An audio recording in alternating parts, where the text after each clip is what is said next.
The seventh time that we're doing this, and we are going to talk about a very interesting topic.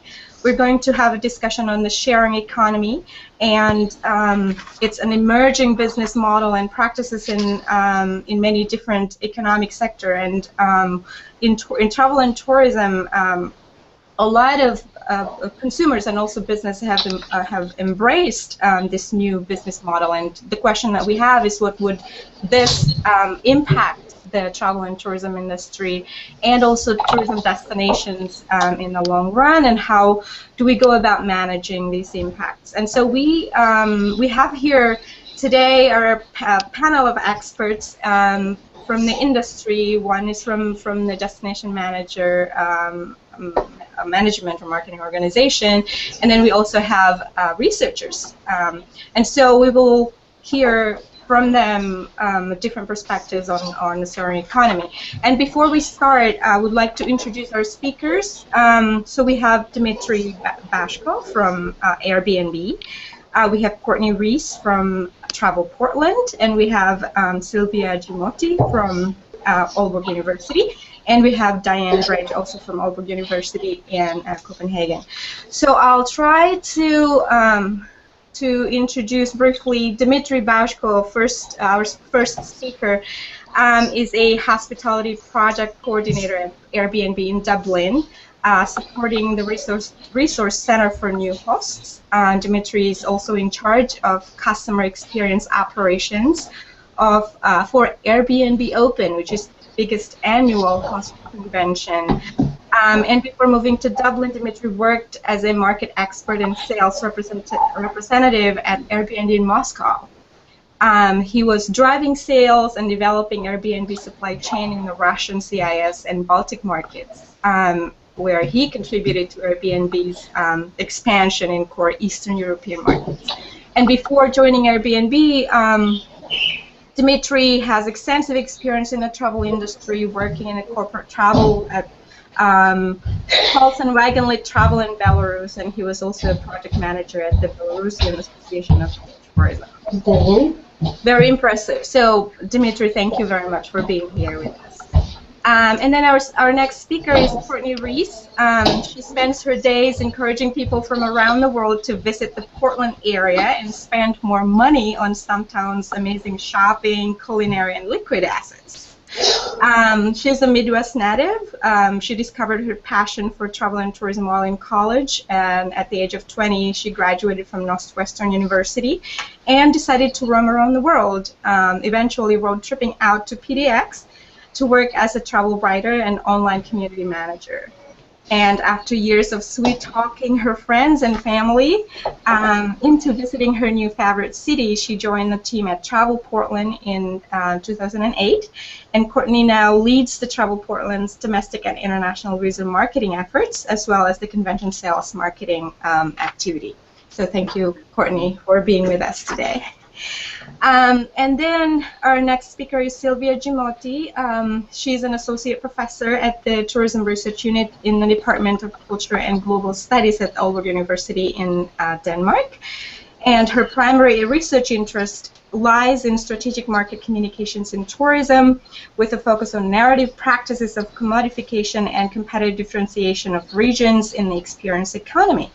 And Szilvia is particularly interested in the engagement of visitors and leisure communities in collaborative communicative endeavors, as well as in understanding new value creation phenomena on social media platforms. Her research activities, this is very interesting, have been defined by pop cultural placemaking, with studies focusing on the narrative re-territorialization of European destinations along culinary inventions, outdoor adventures, fashion, and Bollywood productions.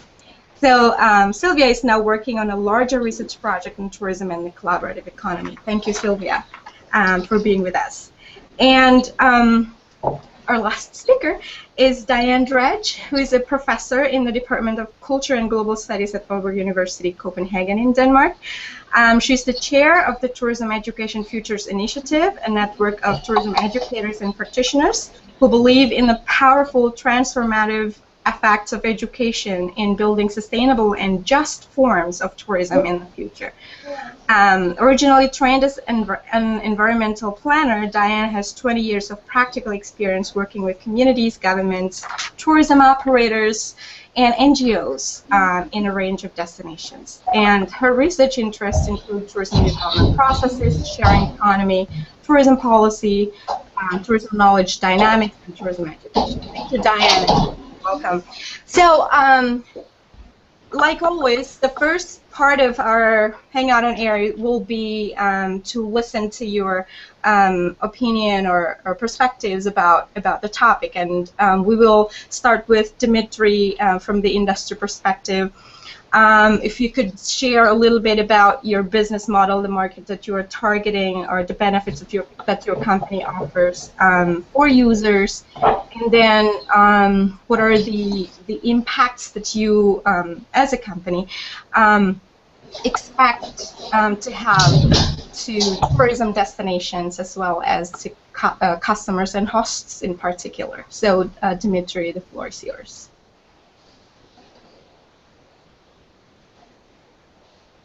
At this Hangout. I'm very delighted, and fun fact actually about this meeting is that we represent different places, different cities, and everywhere in the cities we have an Airbnb office. So there is office in Portland, in Copenhagen, and there is one in Dublin.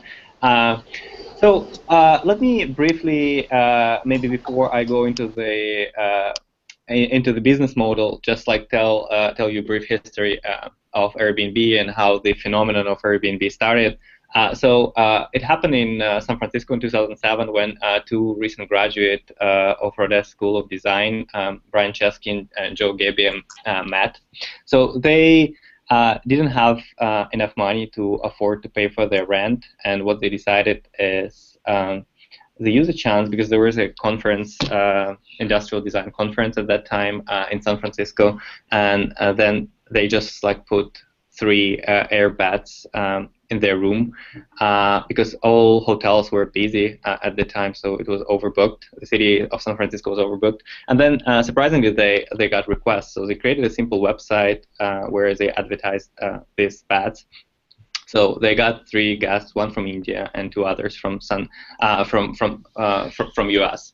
And this is when idea was born about Airbnb. So why not to provide a chance to other people all over the world, first like in their own city, in their neighborhood, like to rent their places, and then to scale it like to globally, where people will have a chance to welcome other people by just like providing their room or sharing the entire place, or if they have just like a space, let's say a tent or a boat or anywhere where you could stay. So the website started in 2008, and then in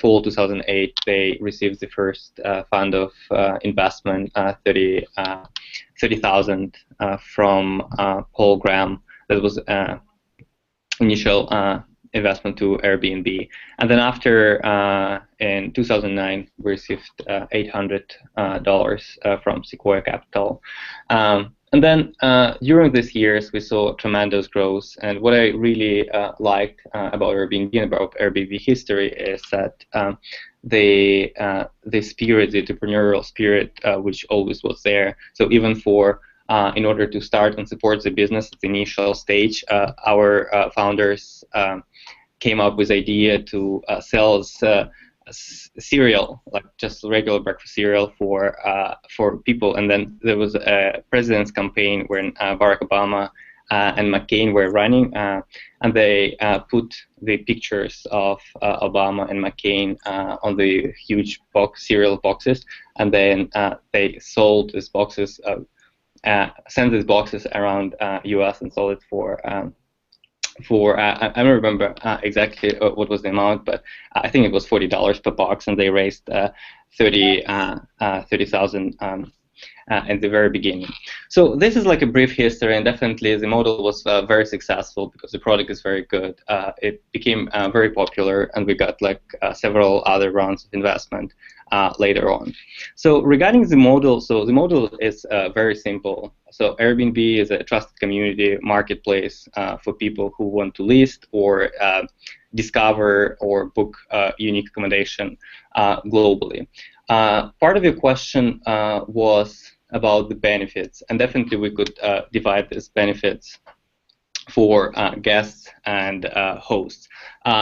For people who travel, we call them guests, and people who rent the apartment, we call them hosts. So for guests, the biggest benefit is its usability. So first of all, like the website looks awesome. The founders were designers themselves, and we put lots of emphasis on the fact that we want to create really unique product from usability perspective. Another thing is the system is very trusted. So we have verification process. So there are several verification steps you have to go through in order either to start being a host or even to start traveling. It's a phone number, it's your email. Sometimes we ask to connect to your Facebook profile to verify that you're a real person. And then also like a picture, and what's most important and unique for Airbnb is reviews. So basically, the community is trusted just because people who stay at a certain place, they leave review to a host, and host leave review review for a guest. So in this situation, we eliminate the number of bad instances. Also, we have very secure payment system on Airbnb, and for our guests, it's credit card or PayPal, and for our hosts, there are a bunch of different payout methods which exist right now, depending on the country.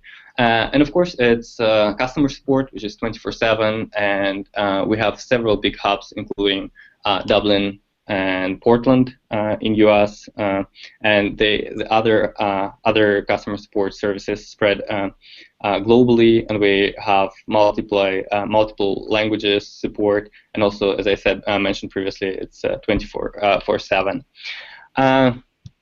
So this is in regards to the business model and about the market we target. So it's there's no clear answer for this, but definitely we want everyone to travel in terms of target audience.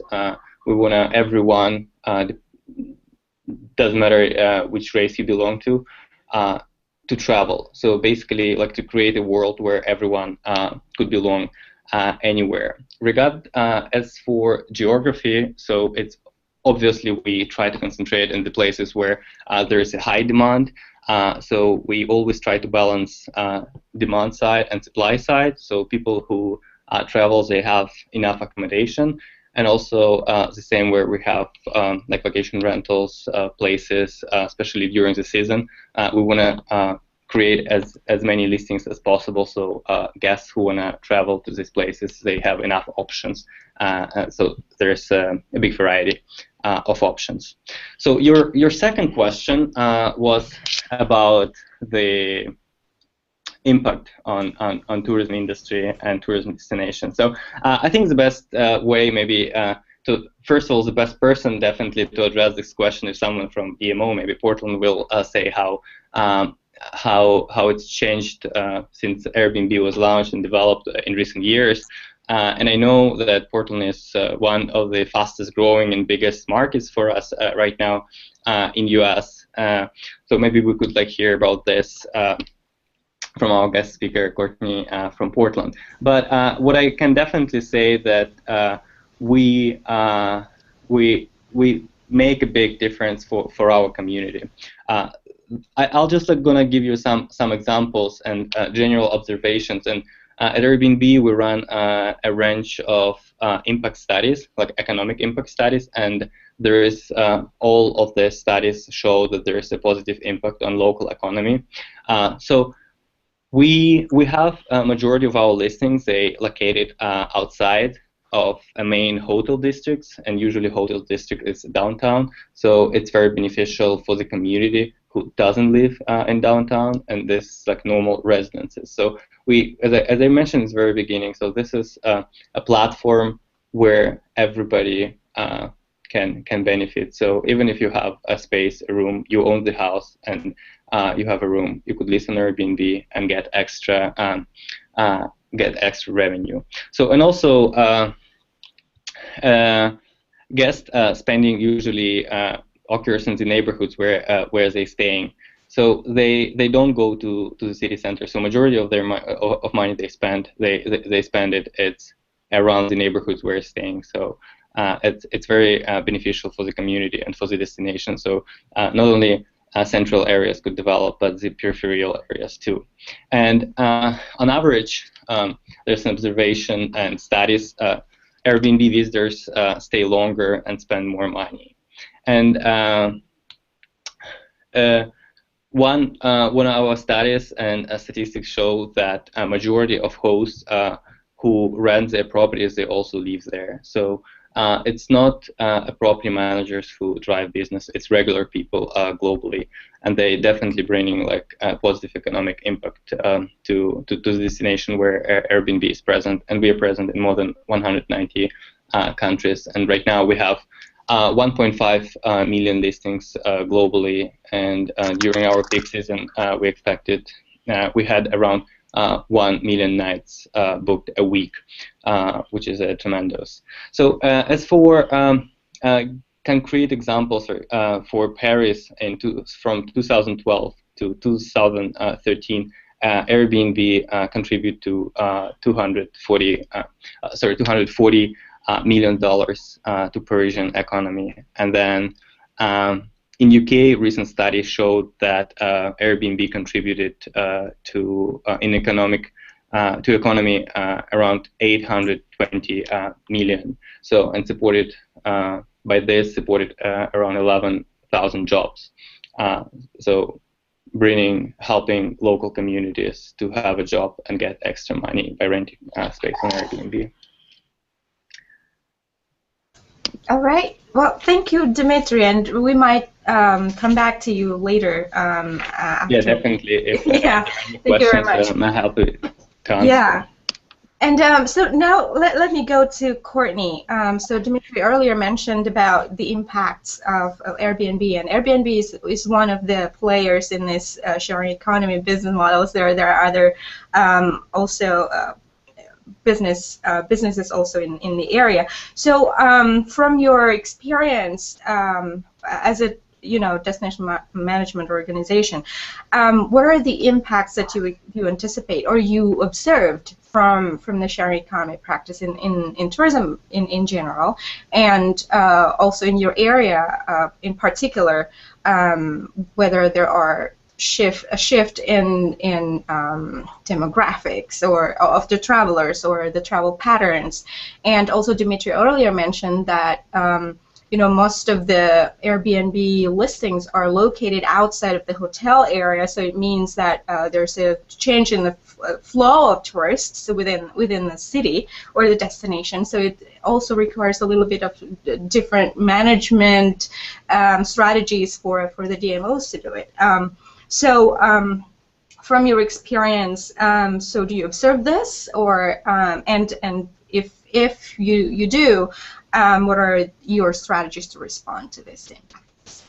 So thank you. First of all, Portland's pretty unique and fortunate that we were named early on by Airbnb as one of their initial partners for kind of their sharing economy or shared city approach. So what that meant from us on a political side of things is that Airbnb agreed to pay the 1% lodging tax, which really allowed us to kind of open up that dialogue with Airbnb and become stronger partners with them, both in research and then also with our marketing opportunity. Portland's also very unique in that, as Dzmitry mentioned, that we do have an office for operations that is headquartered in Portland that has, I believe, 200 or 250 employees in the downtown core area.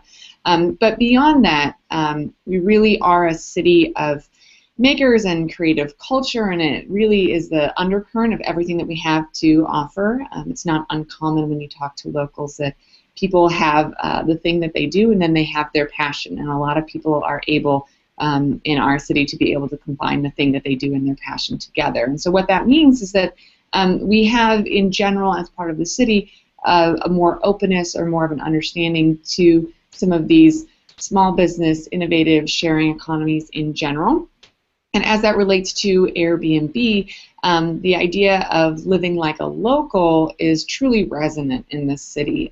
Whether you stay in a hotel or you stay in a VRBO or you stay in an Airbnb, that's something that people that are coming to Portland are really looking for. We don't have an iconic thing that people easily identify. We don't have a Space Needle. We don't have gambling like Vegas. We don't have the theater district like New York.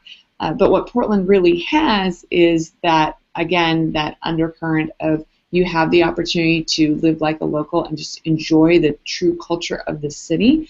And Airbnb obviously embraces that. Majority of the properties, as we have seen, are in the neighborhoods. And because Portland is such a city of neighborhoods that are all actually very close into our downtown core, it's been a great additive. We've also been very blessed that Portland has seen year-over-year growth within our hotel properties.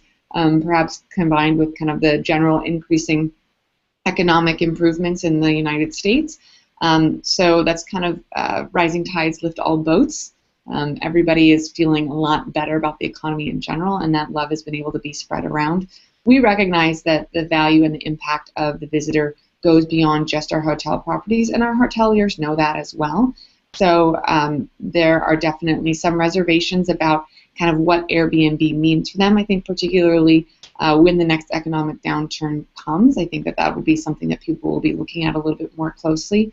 But for our peak season in the summer in Portland, our hotels are full, and our restaurants and our shops and everyone else can use more business. So we'll welcome those visitors, and we'll welcome some of those overflow visitors that we wouldn't have gotten otherwise if Airbnb doesn't exist. And we recognize that that is part of the ecosystem along with all of the other hospitality providers that we have in the city.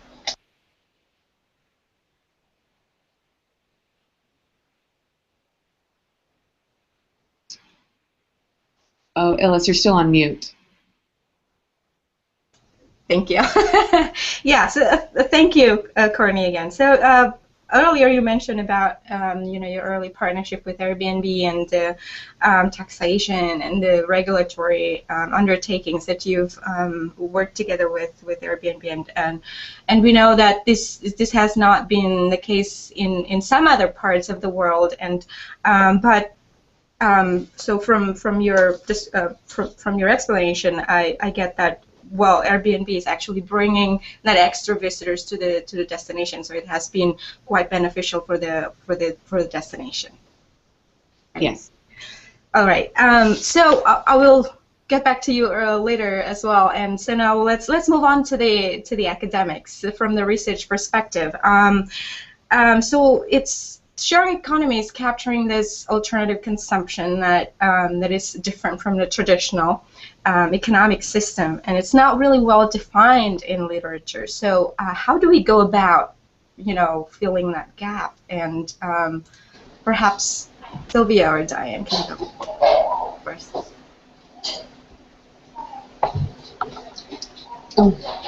Shall I go ahead? Yeah. Actually, even though we claim that the sharing economy is a new economic model, economic system, the idea of sharing is not a new idea. It has existed for centuries and millenniums in indigenous societies and village communities. We can say that people have for a long time used non-monetary exchange and the special services within the family, within close kins and friends and ties. So this is absolutely not new. The idea was that when you have given something to your friend, so you expected something in return. So there has been always a reciprocated act. And this phenomenon of social glue is well described in social anthropology, in cultural theory, in philosophy. There is this moral and ecological rationale of what holds society together. It's the close links and reciprocal exchanges between people. So what is new with the sharing economy? It's its pure scope or scale of it. Now you can see that it's not only a sharing between people, but as Dzmitry rightly said, it is a trust community that is global. Airbnb, you can see strangers exchanging benefits and services with other strangers, and you have got digital platforms that secures those safe exchanges. Because what we had in village communities that you had the trusting other people because you knew them.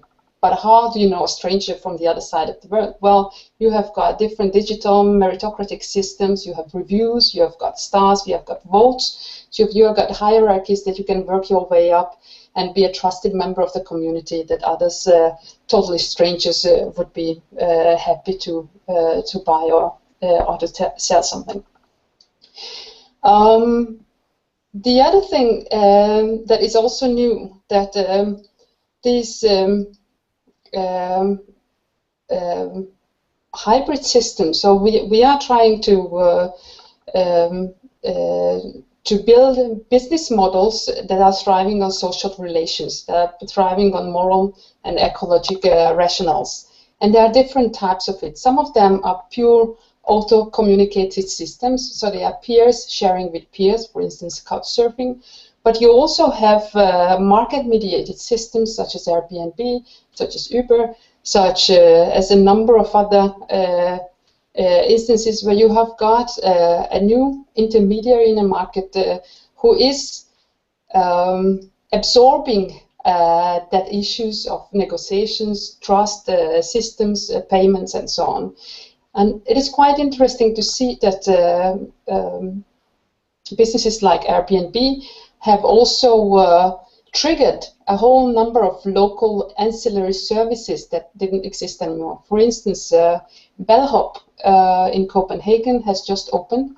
So they are opening up and offering services for Airbnb hosts to take care of small errands and key changes and delivering breakfast and so on.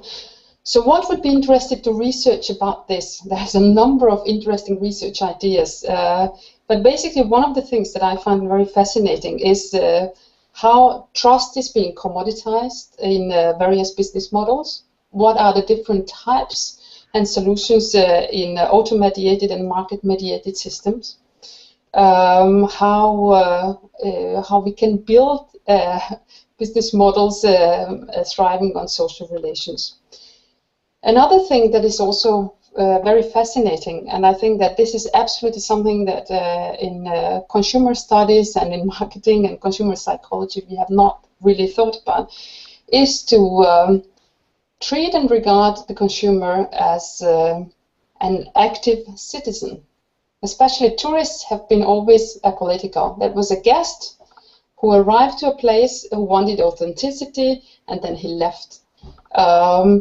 But now there is a subcurrent of consumer movements where citizens, where tourists and visitors and guests would like to give back, and this is excellently captured in the marketing stories and the story that Dzmitry also told about Airbnb, that we are giving back to the community. We are giving benefits for the hoods. We are trying to be a quasi-citizens for the cities that we are putting Airbnb in. So we are trying to create an illusion for the guests for being a citizen, and that also means that we have to reconceptualize or redefine what it actually means to be a mobile customer or a guest who is staying there for a shorter time. how long can we stretch the metaphor of a classic modernist consumer that we have been grown up in marketing management and consumer studies books in the 80s and in the 90s. Yeah. Great. So the next one is what are the important strategic research areas facing this sharing economy? So continuing from what Szilvia has elaborated, probably Dianne could give a little perspective on that. Thank you. There's absolutely no doubt that the sharing economy is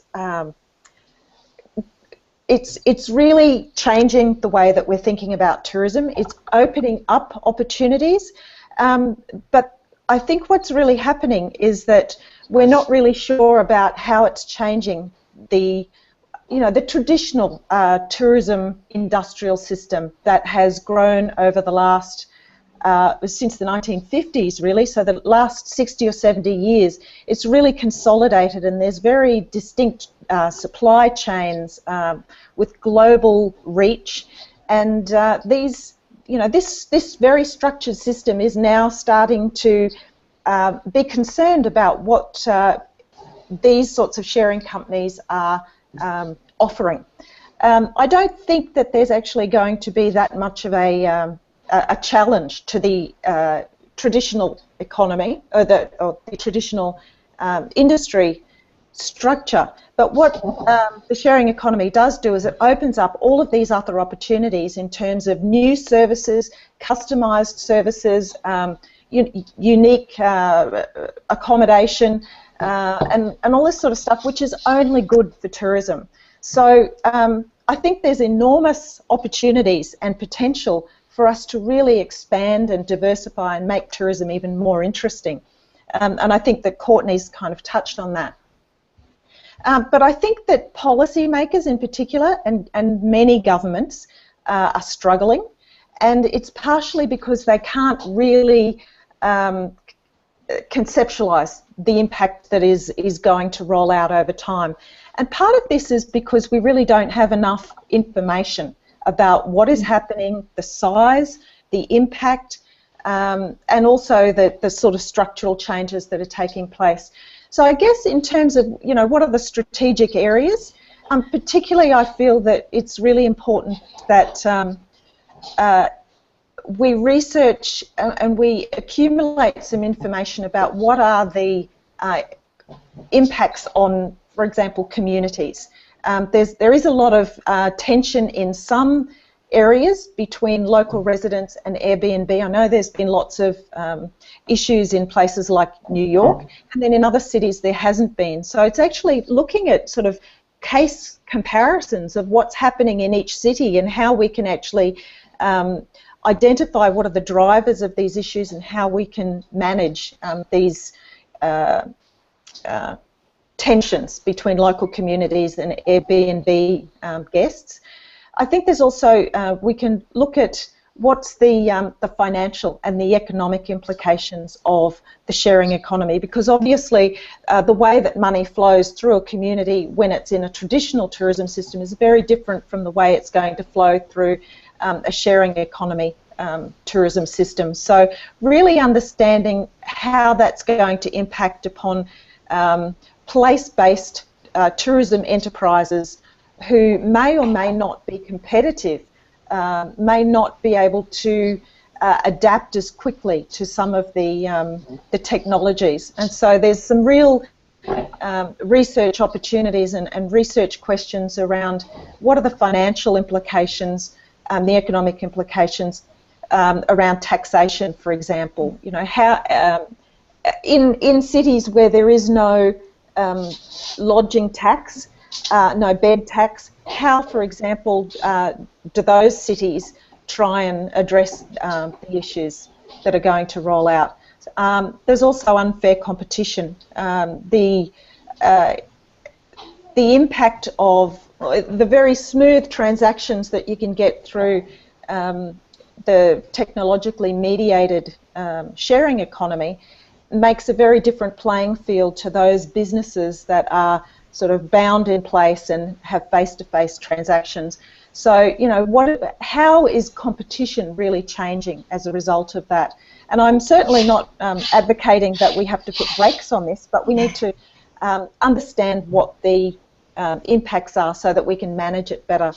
And I think one of the other issues is really around labour, and there are some issues around workers or criticisms around workers who are finding themselves in very precarious situations in terms of losing employment and then renting out their houses, and so there's a kind of a precariat that's also emerging in our sort of late industrial economies. And so how is the rise of the sharing economy actually affecting those people who are really in very precarious financial situations?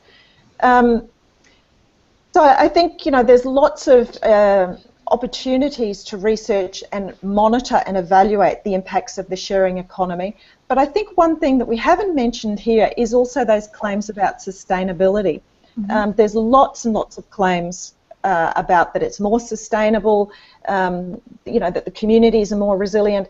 But so far, I suppose from a researcher's point of view, we're still seeing that a lot of these are still claims rather than solid evidence. And I'm not sure that those claims, which tend to be quite generalised, I think we've got to really look at how they affect different communities in different ways, particularly peripheral communities and rural communities, for example, that may not even have a very strong access to the sharing economy at all. So we've got to be very careful about the claims that we make, that they're not overgeneralised.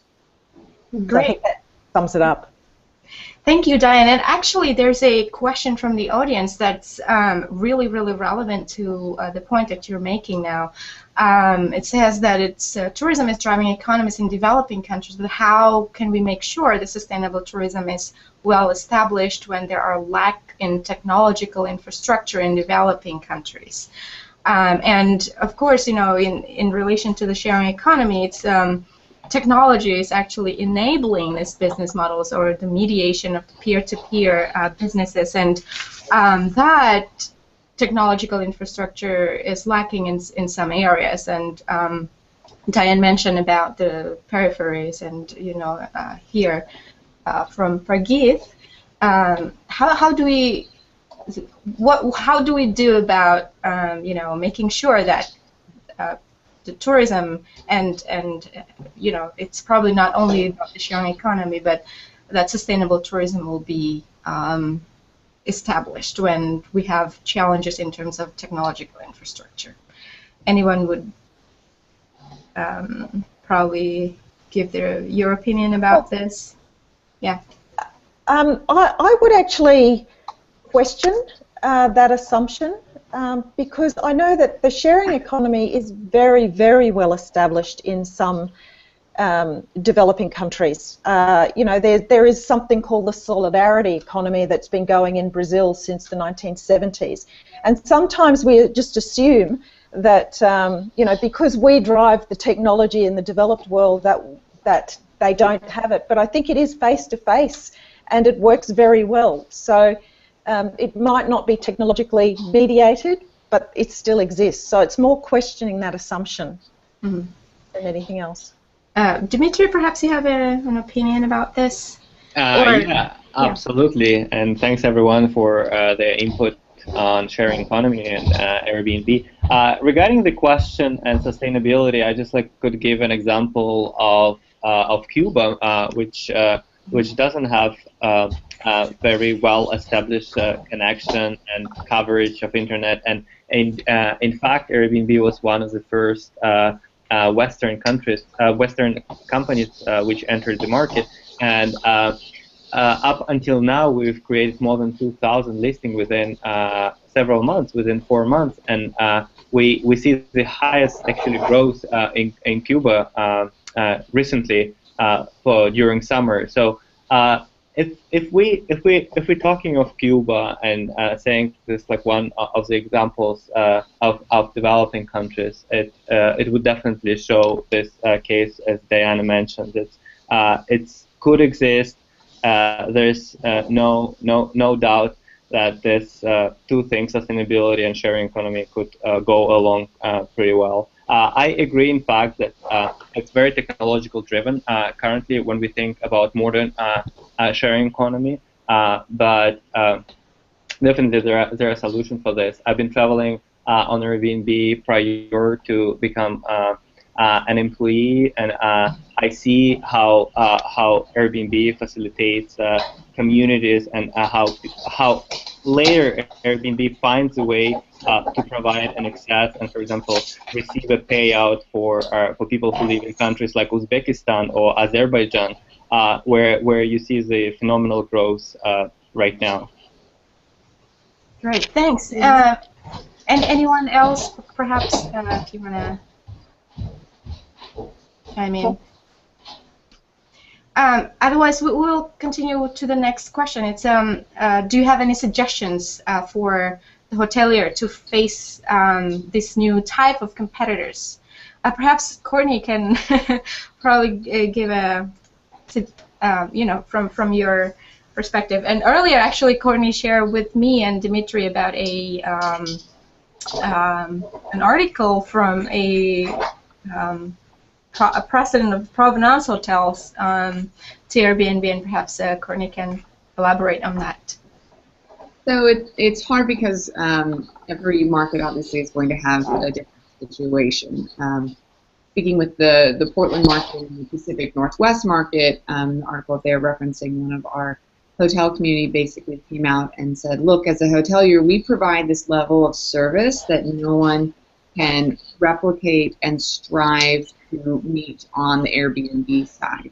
I think that someone could counter that. Dzmitry might want to counter that and say that, there are people at specific at Airbnbs that probably go above and beyond anything that someone that's ever stayed in a hotel has experienced. But the wide variety of experience and that unknown can sometimes be a detriment. So, hotels kind of have the advantage of sometimes you actually don't want to talk to people. You don't want to have to worry about getting a room key at 3 o'clock in the morning. You don't want to have to worry about navigating someplace that doesn't have great transportation to get there, or catching an Uber or a taxi to a neighborhood that they might not be as familiar with. Those are all advantages that a hotel has. I think that the first acknowledgement, at least with our community that we've seen, is people understanding that there is a difference in that customer base, and that there's a difference in the product that's being offered, and that's okay. There's still enough of people that are preferring to have the hotel experience and to have that while it's certainly worthwhile as a hotelier to be aware of what's happening in the sharing economy, there's still enough of a larger base, and probably will always be a larger base of people who are coming in for business, of people who are coming in for a convention, of people who are just more familiar with that perhaps less customizable, less personalized experience, but more of an understanding of what that experience is going to deliver to them, to have it be okay. So again, not knowing if you are one hotel surrounded by 80 million Airbnbs and with very, very negative online reviews, then I think that's a much larger problem. But I think it's really focusing on what the strengths are and marketing. Right. Thank you. And actually, there's an interesting question here from John Bastard. It says, is the sharing economy opening innovation in terms of visitor experiences across the accessibility, accommodation, amenities, and etc., or is it more limited to accessibility via apps? So I think it.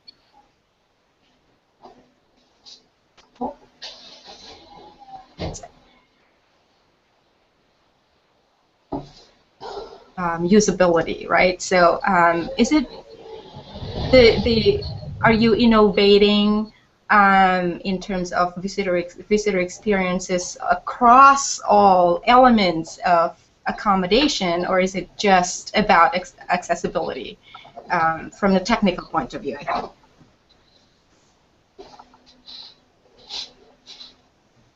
And who are you asking that question to? I'm sorry. Oh, yeah. If Dzmitry could probably chime in, or anyone. Yes, I'm really sorry. I couldn't see the question, and I had like some interruption. Okay. Would you please repeat it? Yeah, so I'll repeat it again. So the question is the sharing economy opening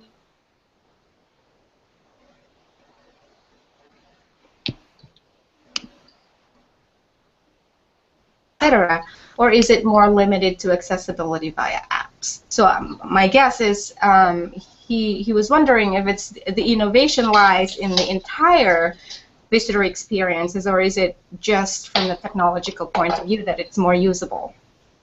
Definitely, it provides a new kind of experience, and Airbnb allows you to experience the new city like a local, because you're staying with a local, and majority of places where you're staying, you are in a room with someone. I'm a host myself here in Dublin, and I do truly try to provide an authentic experience. It's not authentic just because I'm not Irish, but I try to bring them into the mountains. I try to show like local pubs where tourists don't go. And I'm not based in any city center, it's in the peripheral. So different, absolutely, it's a different experience. It's not only about accessibility. And if we're not talking about Airbnb, but in general about sharing economy, I think it's brought like also entire like type of experience for travelers. Right now, lots of companies in sharing field popping up like BlaBlaCar, if you know, which is letting you travel from place to place in Europe and now all over the world. It's like a ride sharing, or if you're a cyclist, a passionate cyclist, something that you would not be able to experience before. There is a community called Spin Lister where people share their inventory.